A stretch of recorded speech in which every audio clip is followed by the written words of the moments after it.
अस्सलामुअलैकुम friends, channel teach Me technically में खुशामदीद। मैं मोहम्मद जैन अंजुम पाकिस्तान के शहर लाहौर से आज इस वीडियो को रिकॉर्ड कर रहा हूँ। और आज के इस वीडियो के अंदर हम जिस टॉपिक पे बात करने वाले हैं और जिस टॉपिक को डिस्कस करने वाले हैं वो है सी प्लस प्लस के अंदर फाइल हैंडलिंग के रिलेटेड।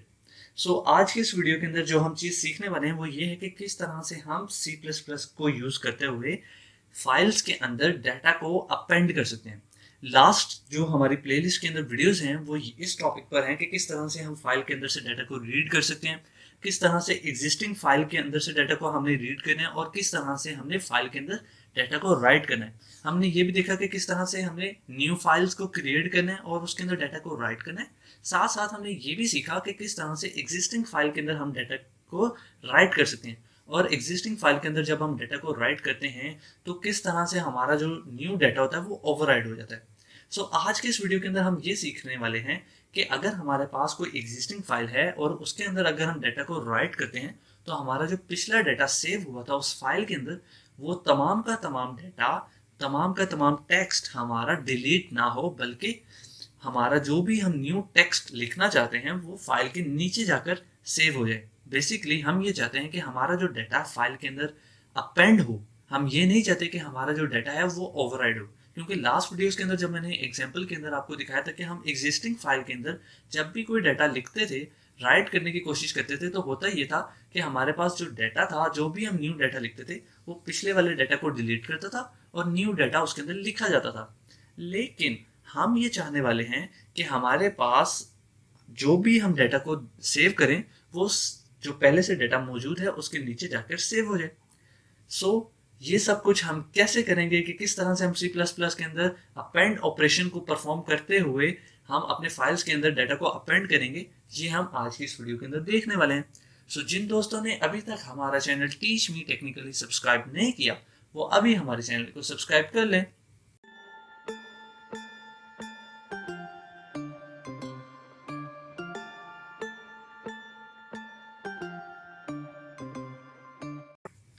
फ्रेंड्स, अब हम चलते हैं अपने विजुअल स्टूडियो के अंदर और यहाँ पर हमारे पास है वो टेम्पलेट जो कि हम यूज़ करते हैं सी प्लस प्लस कोड करने के लिए। अगर हमारी आपने लास्ट वीडियोस नहीं देखी तो मैं आपको बता देता हूँ। फर्स्ट ऑफ ऑल हमने लिखना है hash include IO stream using name space STD int main system pose return 0 और ब्रैकेट क्लोज।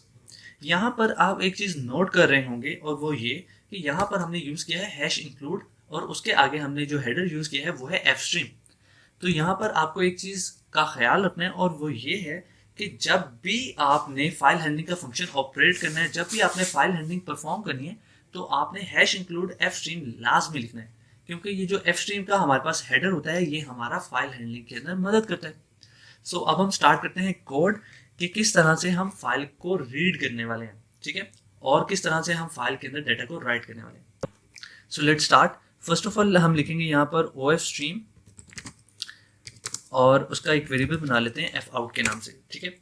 ये हमारे पास एक वेरिएबल आ गया एफ आउट के नाम से। अब हम यहाँ पर लिखेंगे एफ आउट डॉट ओपन और हम करने वाले हैं फाइल को ओपन, ठीक है।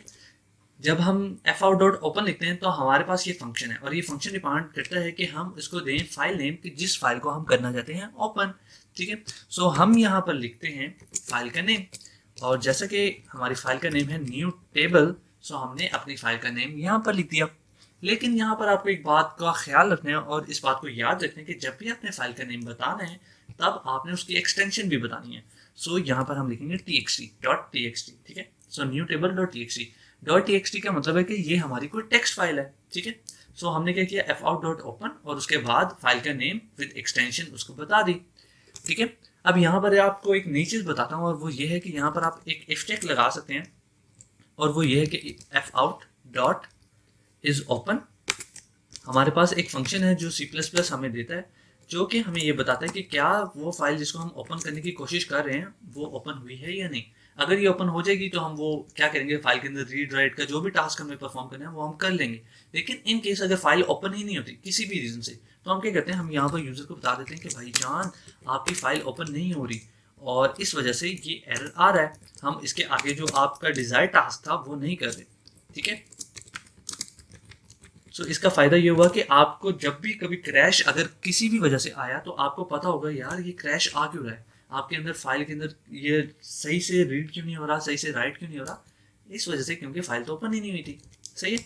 सो ये आपने एक नई चीज़ सीखी कि आप fout.isOpen का एक फंक्शन है जिसको आप यूज़ कर सकते हैं। अब आपने क्या करना है, जैसे ही आपने fout.isOpen किया, आपको पता चल गया कि अच्छा इसके ट्रू जैसे ही हुआ, आपको पता चल गया अच्छा फाइल ओपन हो गई है। अब आपने करना है फाइल के अंदर राइट। जैसे ही आप फाइल के अंदर राइट करेंगे तो आप क्या करेंगे, fout, और यहाँ पर फॉर एग्जांपल आप राइट करते हैं subscribe to Teach Me Technically. ठीक है। सो हमने यहाँ पर एक टेक्स्ट लिख दिया। हम चाहते हैं कि हमारी फाइल के अंदर जो है टेक्स्ट लिखा जाए subscribe to Teach Me Technically. सही है। सो हम क्या करते हैं, हम यहाँ फर्स्ट ऑफ ऑल यहाँ पर जाते हैं, हम देखते हैं कि हमारे पास जो फाइल है वो क्या लिखा हुआ है। हमने एक टेबल जनरेट किया है और वो है 4 का टेबल। ठीक है। इसको फिल वक्त में कॉपी कर लेता हूँ, क्योंकि ये कॉपी आपको बाद में बताता हूँ। मैंने यहाँ पर इस फंक्शन को कर लिया, पूरे जो भी टेक्स्ट है इसको कर लिया कॉपी। ठीक है। इस फाइल को मैं कर देता हूँ बंद। और मैं चाहता ये था कि हमारे पास जो टेक्स्ट है इस फाइल के अंदर अपेंड हो जाए। ठीक है। जैसे ही मैं पूरा टेबल जनरेट करूं, जो भी मेरी फाइल के अंदर पहले से जो भी लिखा हुआ है उसके एंड पर जाकर सेव हो जाए subscribe to Teach Me Technically. ठीक है। अब मैंने ये कोड लिख दिया और इसको मैं करता हूँ एग्जीक्यूट। जैसे ही मैं इसको एग्जीक्यूट करता हूँ, आप देखेंगे कि हमारे सामने वो कंसोल आएगा जो कि कह देगा कि भाईजान आपका काम हो चुका है, आपका फंक्शन परफॉर्म हो चुका है। सो मैंने प्रेस एनी टू कंटिन्यू किया, जिसका मतलब है मेरा प्रोग्राम पूरा अच्छे से रन हो चुका था, कोई भी एरर नहीं आया। अब मैं अगर इस फाइल को ओपन करूं तो आप देख सकते हैं कि यहाँ पर मेरे पास जो टेक्स्ट लिखा है वो है subscribe to Teach Me Technically, लेकिन जो पहले वाला टेक्स्ट था जो लिखा हुआ था वो तो हो गया डिलीट, वो तो हो गया ओवरराइड। लेकिन मैं ये तो नहीं चाहता था। मैं तो ये चाहता था कि जो मैं टेक्स्ट लिख रहा हूँ वो जो पहले से टेक्स्ट लिखा हुआ है उसके नीचे जाकर लिखा जाए। लेकिन इसने क्या किया कि पहले वाले टेक्स्ट को कर दिया अरेज और अब क्या किया कि टेक्स्ट को लिख दिया। तो इस मसले से हम कैसे निकल सकते हैं?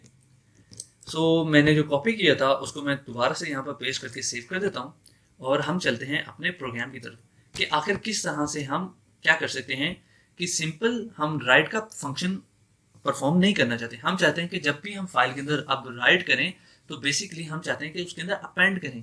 ये जो subscribe to Teach Me Technically है वो जाकर उस फाइल के नीचे लिखा जाए। उसके लिए आपको क्या करना पड़ेगा, आप जब ओपन करेंगे fout.open की कमांड यूज करेंगे तो अब यहाँ पर आपको एक सेपरेट पैरामीटर देना पड़ेगा।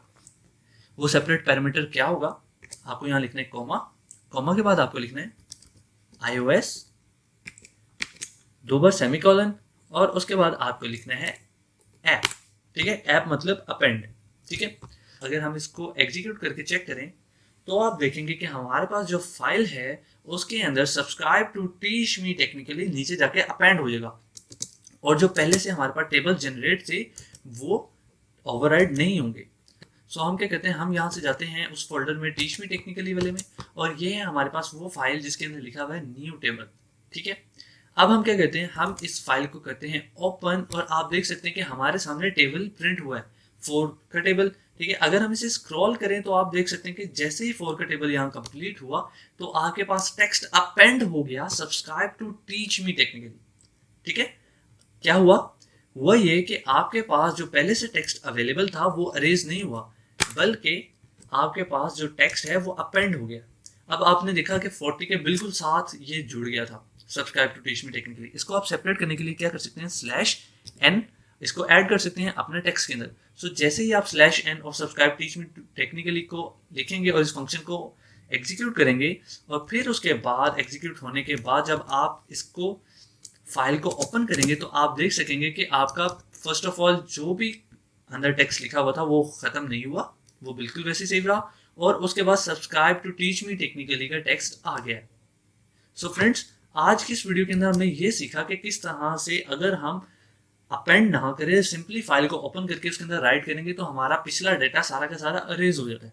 और अगर हम अपेंड करना चाहते हैं, उस डाटा को नीचे लिखना चाहते हैं, पहले वाले डाटा को ओवरराइड नहीं करना चाहते, तो वो हम कैसे कर सकते हैं और किस तरह से हमने उस अपने पूरी चीज़ को अचीव कर लिया आज की इस वीडियो के अंदर कि हमने इस पूरी प्लेलिस्ट के अंदर फर्स्ट ऑफ ऑल C++ को हमने बेसिक से स्टार्ट किया और अब हम इस पॉइंट पे आ गए हैं कि फाइल हैंडलिंग हमने देखी कि कैसी होती है और क्या होती है। उसके बाद हमने किस तरह से फाइल को रीड कर सकते हैं, उसकी डिफरेंट एग्जांपल्स हमने देखी, किस तरह हम फाइल के अंदर राइट कर सकते हैं उसके डिफरेंट एग्जांपल्स देखें और आज फाइनली हमने ये भी सीख लिया कि किस तरह से हम फाइल के अंदर डाटा को अपेंड कर सकते हैं।